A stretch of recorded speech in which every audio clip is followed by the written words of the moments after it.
because it belonged to a North American colony. From its inception, it was filled with a multicultural spirit. Some came here in pursuit of wealth. Some came to escape religious persecution, and others in search of their personal utopia. Of course, even more people were forced to come here against their will. In short, for many, the New World was defined by what it represented in their hearts. As for whether the results of this vision were good or bad, it was left to fate. Indentured servants and slaves are an inescapable part of North American colonial history. Before the 18th century, indentured servants were a key driver of population growth. In the early Virginia colonies, nearly 3/4 of the immigrants were indentured servants. For most indentured servants who came here, they sought better opportunities in the New World, exchanging several years of freedom for a ship ticket and living expenses to America. Some indentured servants were even packaged and sold to America by the British government. The British government would send criminals, prisoners of war, and other unwanted groups from within the country, such as orphans and vagrants, as well as beggars and other so-called social outcasts, to this land. Indentured servants were very appealing to colonial employers. Under the head tax system, importing servants could also come with additional land incentives. Indentured servants received their freedom after serving their term, usually between 4 and 7 years. Some male indentured servants, upon completion, were given clothing and tools, and some even received land, transitioning to the life of a farmer, or a merchant, craftsman, or other profession. But, after leaving their masters, most male indentured servants had no means to support themselves. These vagrants became a potential source of instability in the early colonies. As for female indentured servants who worked as household maids, they typically married after their term ended. Very few lucky ones ended up marrying their employers. Most married other free men, or remained single.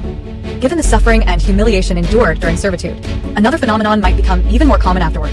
If the plight of indentured servants was already dire, then, compared to the ever-increasing number of African slaves from the 18th century onward, one might exclaim that the suffering here knew no bounds. In the early days, African laborers and white indentured servants held no essential differences in status. Relations between blacks and whites were relatively equal, and they often worked side by side. Some blacks even managed to gain freedom by hiding their identity. And after gaining freedom, some became landowners with their own servants. For instance, Anthony Johnson from Angola was the first free black in the North American colonies to own a slave. Black people, the line between blacks and whites, may have first emerged in the early 18th century.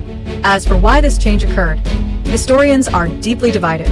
Some argue that the inherent prejudice some whites held against non-whites intensified the slave system. For example, some British colonists discriminated not only against blacks, but also against Native Americans and the subjugated Irish, all of whom carried a belief in racial hierarchy that was deeply ingrained in their minds. Others believe that the changing situation for blacks was an inevitable result of the colonial labor system, with a constant stream of blacks sent to the colonies, and fewer white workers over time. When colonists saw that most of the field laborers were their black neighbors, the stereotype that slaves should be black gradually took hold. Regardless of the origins of colonial slavery, the unchanging fact is that, from the 18th century onward, blacks gradually lost their dignity and rights as human beings in the Americas. During this period, colonial slave codes made skin color the sole criterion for judging a person. Here, white slave owners held absolute authority. Next came people of mixed race, and black people weren't even in control of their own lives. A rough estimate shows that, during the sinister transatlantic slave trade from the 16th to 19th centuries, even excluding those who died from harsh conditions, the enslaved black people in ship holds, more than 11 million black people were transported to the Americas, due to Britain's trade monopoly in the colonies. As one of the North American colonies, it accepted about 5% of the slaves. Most of these slaves were sent to the southern colonies, especially Virginia and Maryland. Ever-expanding tobacco plantations never turned down slave labor. Here, the number of slaves even exceeded 50% of the total population. Starting in the 18th century, there were dozens, if not more, tobacco plantations that held large numbers of slaves, which became very common. Charles Carroll, the wealthiest man in Maryland, and also a signer of the Declaration of Independence, it is said that at the time of his death, the plantation he owned held nearly 300 black slaves. A bit further south, in South Carolina and Georgia, where the rice-based economy demanded many slaves. The hot and humid environment of the rice fields, along with the risks of mosquito bites and various diseases, made most white laborers unwilling to take on this hazardous work. Slaves, however, showed greater resilience in this tough environment. Of course, this doesn't mean they were unscathed. In fact, the mortality rate among slaves working in the rice fields remained extremely high.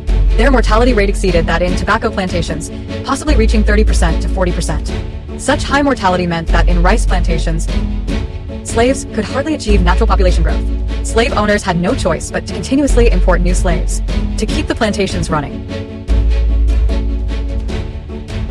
When the British southern colonies developed prosperous plantation economies based on slavery, the northern colonies presented a completely different picture.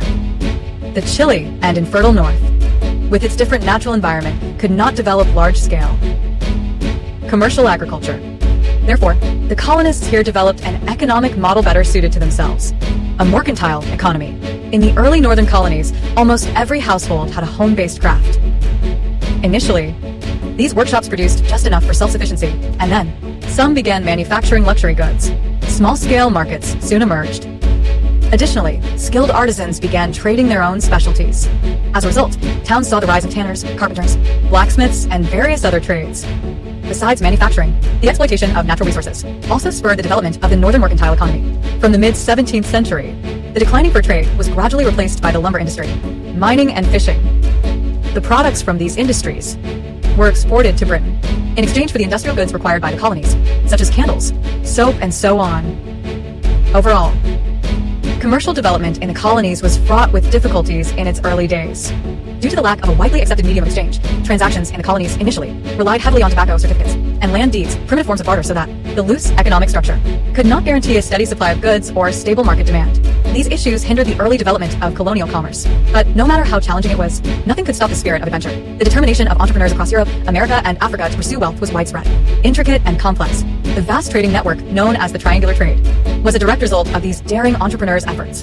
Bluewood liquor, agricultural products, zinc pits, slaves, and many other goods continuously circulated through triangular trade. According to historians' estimates, from the 16th to the 19th century, the total value of goods produced by the triangular trade may have exceeded 10 billion pounds.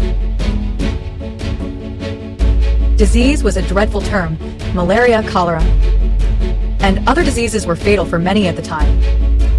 In an era when nothing was known about infectious diseases or disinfection, those known as doctors usually relied on the ancient Roman humoral theory in their practice. The humoral theory held that the human body was governed by four fluids known as the bile temperament, the melancholic temperament, the sanguine, and the phlegmatic temperament. When these four fluids were in balance, the body remained healthy.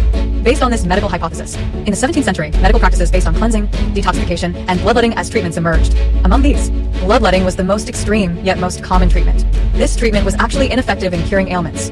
On the contrary, deaths due to excessive blood loss and infections were all too common.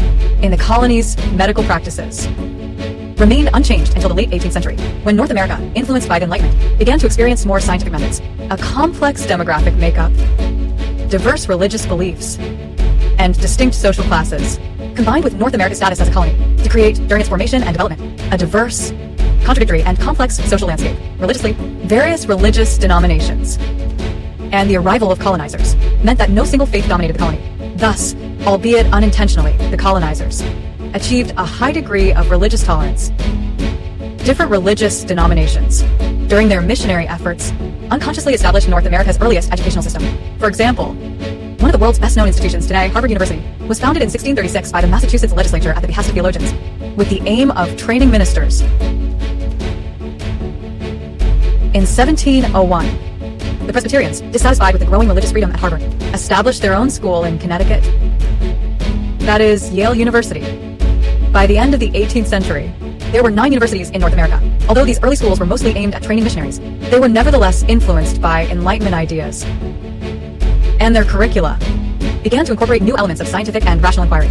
For example, Harvard University, in addition to teaching theology, made great efforts to dispel the superstitions of old beliefs, vigorously promoting Copernican astronomical ideas. Enlightenment thought directly influenced the teaching methods of these North American universities, fostering educational and cultural development among the colonists, while at the same time, in the broader context of colonial history, Enlightenment thought had far-reaching and profound effects. It affirmed the inherent agency of individuals, encouraging colonists to forge their own paths to happiness, rather than relying on God. Thus, guided by Enlightenment ideas, people believed that the government could unlock the society's fullest potential. This undoubtedly sparked the colonists' interest in political issues. In the future, you will see that when the British government implemented a series of unfair and oppressive policies in the colonies, the colonists reacted very strongly. As black slaves at the bottom of colonial society, It seems forever disconnected from the mainstream life of the colonies. But in fact, early black people still found themselves squeezed into society's crevices. They developed their own unique culture and customs to keep their conversations secret from their masters. They created Gullah, a mix of English and African native languages. Regarding religion, they created a faith-blending Christianity with African folk traditions, such as Buddha and Balalai, Kudwa, and others. Proxy kinship was another unique cultural development in enslaved black communities. At that time, it was extremely difficult for enslaved black people to maintain stable families, since family members could be sold at any time. To meet emotional and material needs under such harsh conditions, black people developed kinship ties beyond blood or legal relations, treating each other as family. Within these proxy kinship networks, they used family nicknames and rituals for one another, offering mutual support and help, sharing household tasks and responsibilities. Proxy kinship became a vital strategy for black people to withstand racial discrimination and social oppression, strengthening the unity and cultural identity of their communities. Today, proxy kinship still exists among black communities. It remains a key feature and resource of black society, reflecting the unique heritage and identity valued by black people. From a few small, isolated, unstable settlements, it grew into a vast and complex society. Thanks to the development of the North American colonies, historically, there are few comparable examples. Furthermore, the ongoing fusion and clashes of various social forms and cultures have, on one hand, shaped the society's inclusiveness, but on the other, planted seeds of division and conflict. So, as the new inhabitants of this land, how will they face the ever-emerging opportunities and challenges of the future?